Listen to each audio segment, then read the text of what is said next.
سبيل الدموع سبيل مريح، تنهدى يا صاحي كي تستريح.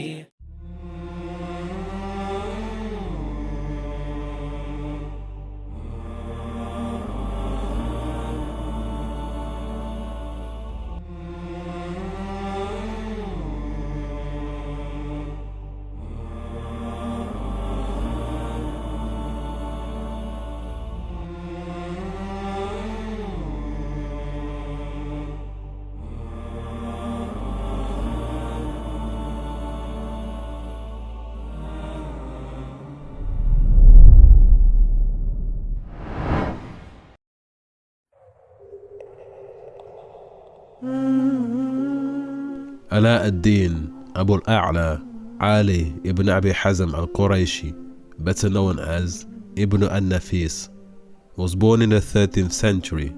He was a physician that explained the basic principles of pulmonary circulation. He wrote the famous Sharh Tashrih al-Qanun, which explains how blood circulates in the body. He also became the first person to challenge Galen's false theory that blood could pass through the cardiac interventricular septum.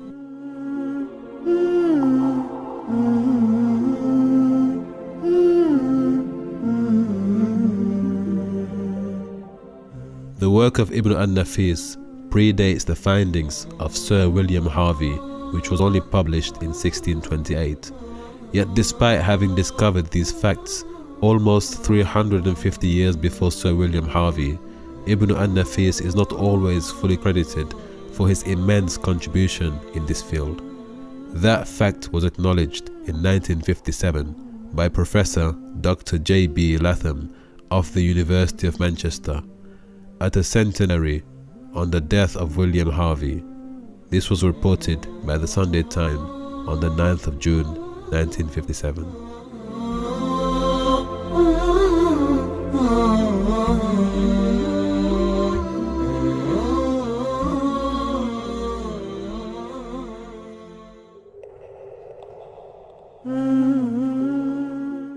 Famous for being one of the greatest travelers of all time, Abu Abdullah Muhammad ibn Battuta was born in Tangier in 1304, but he spent almost 30 years traveling distances in excess of 117,000 kilometers across the vast expanse of the known world.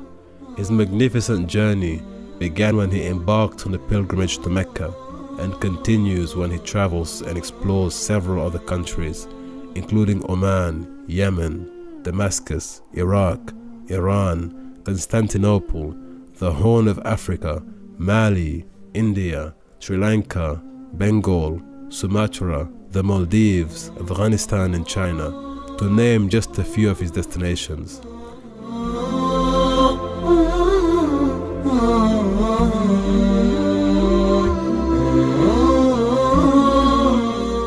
Ibn Battuta met many rulers and reputable leaders during his travels.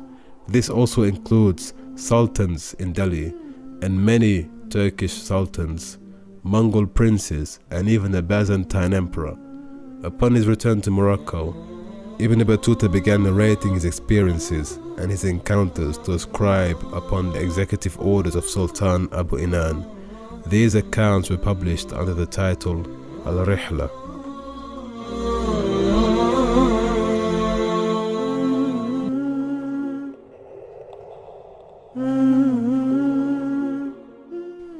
Abu Zakaria Yahya ibn Muhammad ibn Ahmad ibn al-Awwam, most commonly known as Ibn al-Awwam of Seville. He was the author who wrote the magisterial Kitab al-Filaha, the book of agriculture, towards the end of the 12th century. His book is without doubt the most comprehensive book on agricultural treatises in Arabic. In this encyclopedic work, Ibn al-Awwam gathers all the knowledge of his time concerning agriculture, horticulture, and animal husbandry into one large compendium from previous agronomical traditions and studies.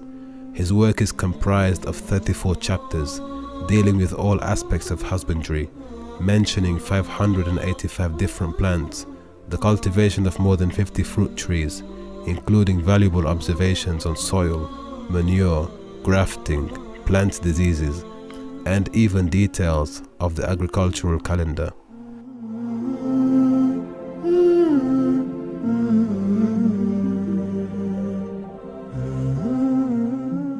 As well as being of great value for the study of agricultural history, Ibn al-Awwam's Kitab al-Filaha has enabled scholars to analyze the agricultural history of 12th century Andalusia.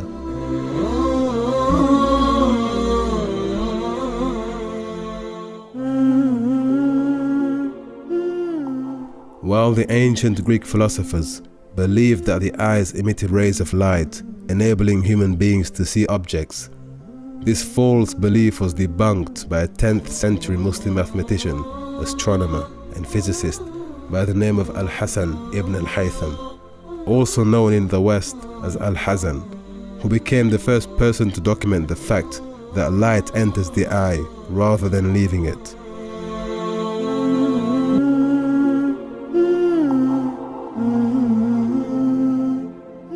Through his book of optics, Kitab al-Manazir, his ideas and discoveries influenced many European scholars, including those of the European Renaissance. Today, many still consider him a pivotal figure in the history of optics and the father of modern optics.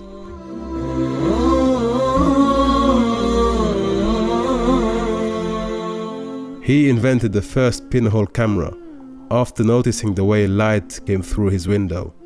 The word camera originates from the Arabic word qamara, referring to a dark, solitary room. Al-Hazan has also been credited with having revolutionized physics from being a discipline based purely on philosophy to one that is today predicated on scientific proof and the empirical method.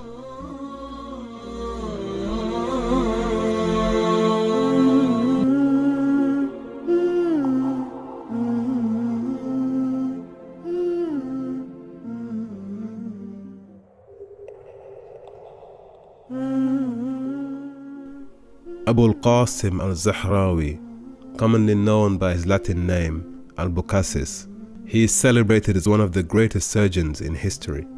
His outstanding contribution to medicine was in his encyclopedic work, At-Tasrif Liman A'jaza and Al-Ta'lif, a long and detailed medical guidebook that has been used as a standard manual in European universities for over 500 years.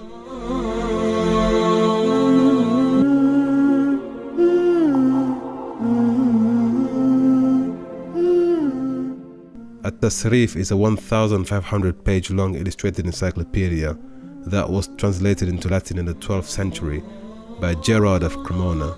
The oldest medical manuscript written in England is dated around 1250 CE, and according to the British Medical Journal, it has startling resemblance with Al-Zahrawi's book, which was comprised of 30 chapters, resulting from 50 years of medical practice and experience.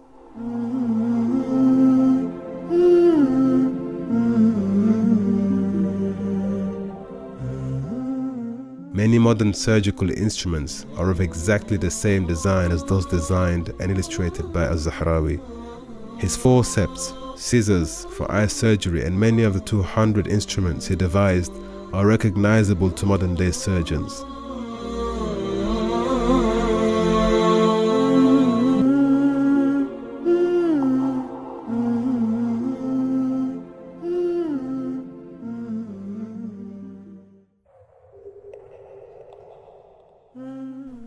Over 1,000 years before the Wright brothers piloted their first aircraft, a Muslim poet, astronomer, engineer and polymath by the name of Abbas ibn Firnas had already experimented at length with various contraptions and prototypes of flying machines.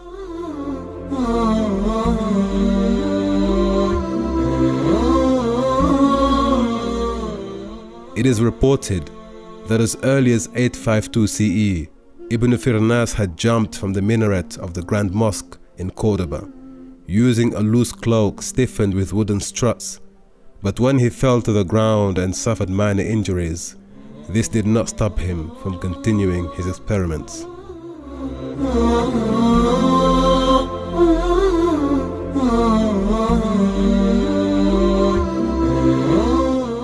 So by the age of 70 years old, Ibn Firnas manufactured artificial wings from silk and eagle feathers. He used these to jump off the top of a mountain. This time, Ibn Firnas soared in the sky for up to 10 minutes before touching ground. However, he realized that his invention needed a tail wing to facilitate a smoother landing.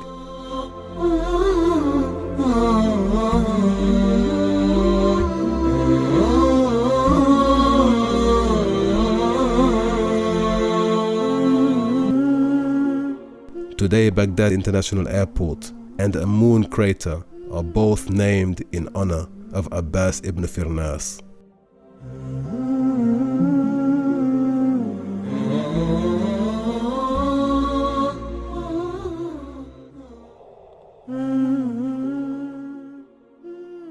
Born in the Andalusian city of Malaga at the end of the 12th century, Ibn al-Baytar al-Malaki became a gifted pharmacist, botanist, physician and scientist. Ibn al-Baytar traveled throughout the Islamic world, collecting various plants on the way. This ongoing study resulted in his most celebrated literary accomplishment, namely his compendium on simple medicaments and foods.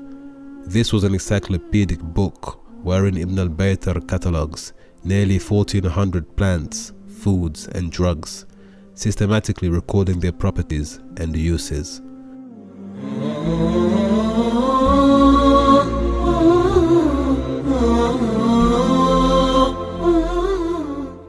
The book contains many references to 150 previous books written in Arabic and 20 more from Greek tradition. Ibn al-Baytar's lasting contribution was in his discovery and documentation of up to 400 new types of herbal medicine previously unknown to physicians in the Middle Ages. Ibn al-Baytar died in Damascus in the year 1248 CE.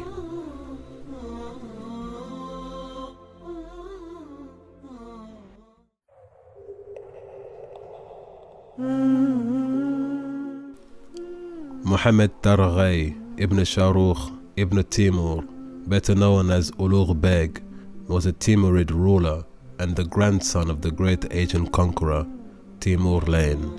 Ulugh Beg was an established astronomer and mathematician who built the great observatory of Samarkand, considered by many scholars to have been one of the finest observatories in the Islamic world and the largest in the Central Asian region.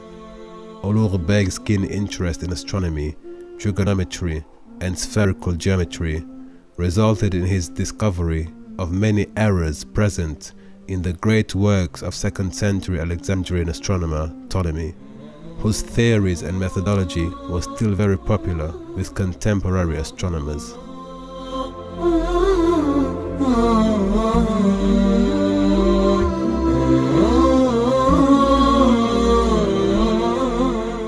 Today, Ulugh Beg is not only remembered for his distinct role as a ruler, but also for his contribution towards the development and study of astronomy through the construction of his remarkable observatory in Samarkand and his patronage of the science.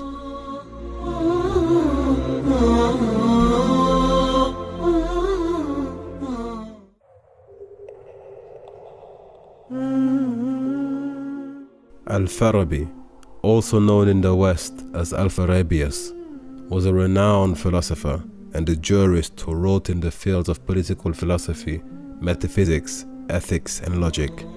He was born in Turkestan in 872 AD, but he relocated to Baghdad where he studied grammar, logic, philosophy, mathematics and science. Al-Farabi had a great desire to understand the universe and humanity, seeking to reach a comprehensive intellectual picture of the world and its society. In Al-Farabi's view, the goal of education is to lead the individual to perfection. The perfect human being, Al-Insan Al-Kamil, was one who obtained and combined morality and intellectual knowledge, thus becoming a worthy role model for society. This perfection which he expects from education combines knowledge and virtuous behavior.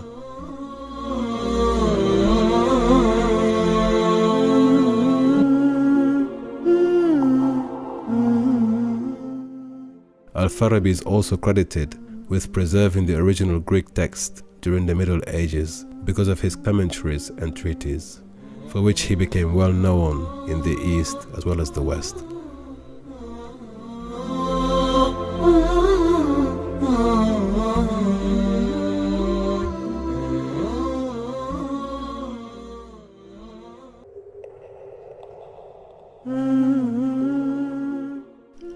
Abu al-Abbas Ahmed ibn Ahmed al-Takruri al-Masufi al-Timbukti, otherwise commonly known as Ahmed Baba, was a well-known scholar, professor, philosopher, Arabic grammarian, polymath, and the author of over 40 books on various subjects.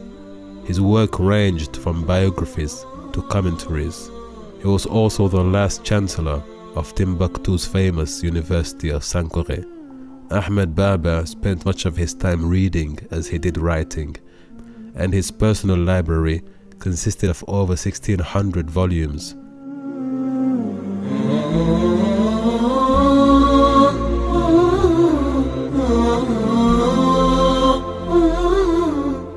He died in 1627, but his legacy lives on, and he is honored in Timbuktu by the Ahmed Baba Institute, a public library that stores over 18,000 manuscripts.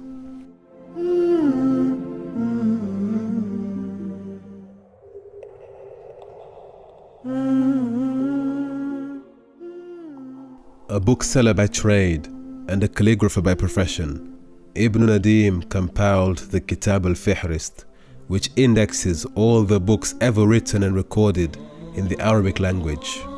In this encyclopedic work, he presents details on each author's genealogy, their date of birth, time of death, country of residence, their merits and their faults, for all the books ever written up until the year 377 in the Islamic calendar. Ibn Nadim's index catalogues various books and subjects, ranging from tafsir of the Quran, the hadith, grammar, philology, history, biography, genealogy, poetry, theology, law, philosophy, legends, fables, and even alchemy.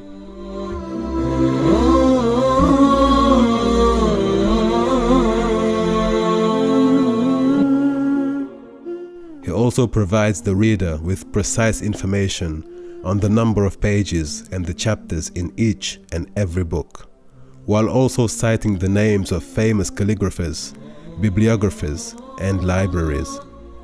His book Al-Fihrist is a monumental catalogue of literary brilliance and is hailed as a classical work of genius.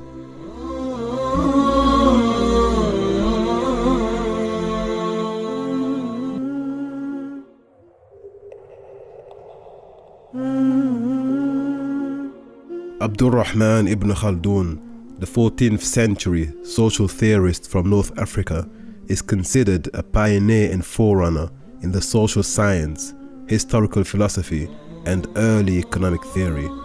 Ibn Khaldun's magnus opus, Al-Muqaddimah, or the Introduction, has influenced many scholars, including 17th century Ottoman historians, who used his theories to analyze the growth and decline of the Ottoman Empire. While in 19th century Europe, scholars acknowledged the significance of his works and considered Ibn Khaldun as one of the greatest philosophers of the Middle Ages.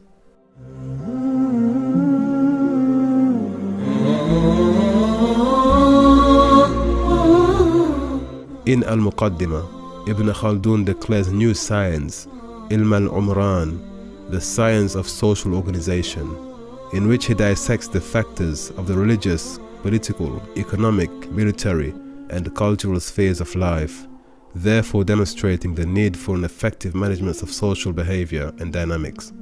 His ideas later served the likes of Machiavelli, Vico, Kant, Durkheim, Spengler, and Worth.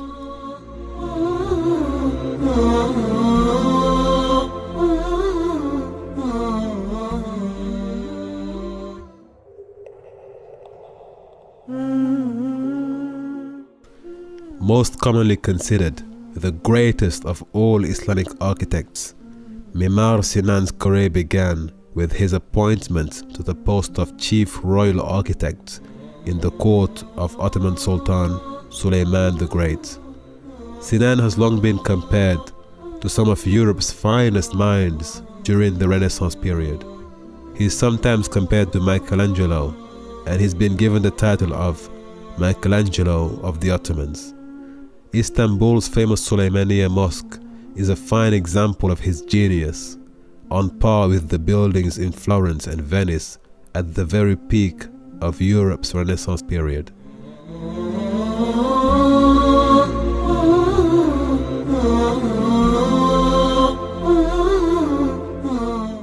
Sinan designed and developed more than 350 buildings, including places of worship, institutions of learning, bridges, hospitals, palaces, bathhouses, and mausoleums. His contribution to the field of Islamic architecture raised the Ottoman standards to its very zenith.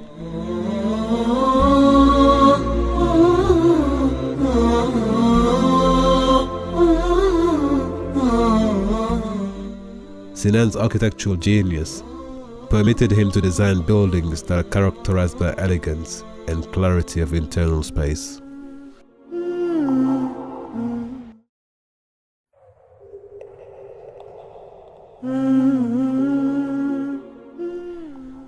Muhammad ibn Musa al-Khawarizmi is the fantastic author of Al-Kitab al-Mukhtasar fi Hisab al-Jabr wal-Muqabala, which is a compendium on advanced calculations, serving as the foundation of modern-day algebra.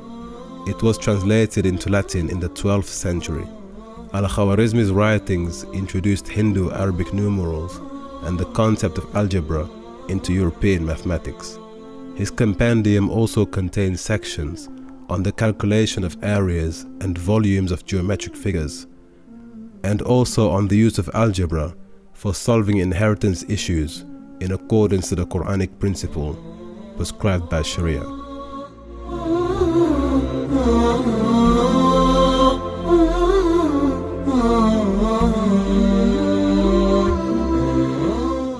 Al-Khawarizmi lived in Baghdad, where he worked at the Dar al-Hikmah, the famous house of wisdom patronized by Caliph al-Ma'mun. Al-Khawarizmi served there, where he revised old and classical works of Ptolemy and also corrected many of their mistakes.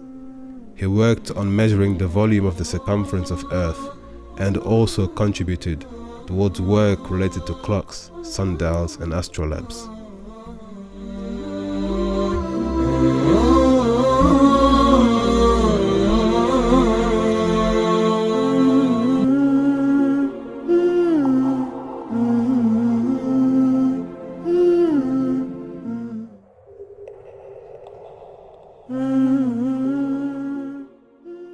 Fatima bint Muhammad al-Fihri al-Qurayshi was the founder and patron of the world's first university in the history of mankind.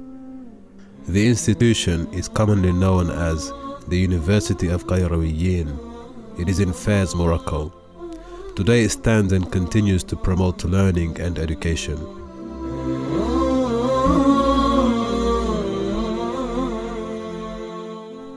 It was over 1,000 years ago, in the 9th century, that the concept of institutionalized academic learning and research was born. From the foundation of her very first brick, Fatima al-Fihri resolved to observe ritual fast daily for as long as the building was under construction. A wealthy widow, Fatima al-Fihri invested all of her inheritance towards financing what eventually became the Qayrawiyyin Mosque and later on university, the world's first degree-granting institution of higher learning.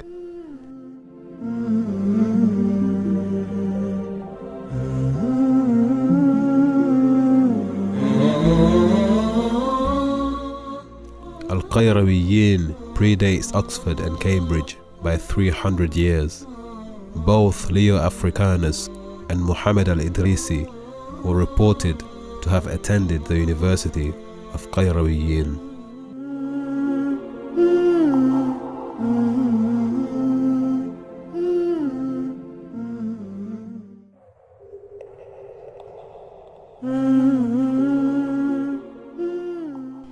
Princess Zubaydah bint Abu Ja'far, the wife of Harun al-Rashid, was the wealthiest and most powerful woman in the world at her time. She was a noble woman of great generosity and munificence. She developed many buildings in many cities. She was also known to have embarked on a gigantic project to build serving stations with water wells all along the pilgrimage route from Baghdad to Mecca.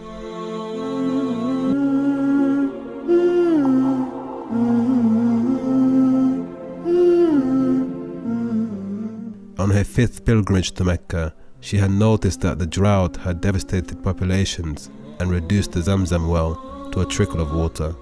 She ordered that the well be deepened and spent over 2 million dinars improving the water supply of Mecca and the surrounding provinces.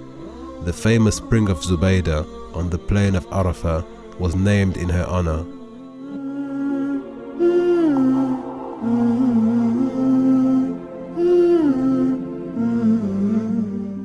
It is said that Zubaydah's palace sounded like a beehive because she employed 100 women who had memorized the Quran.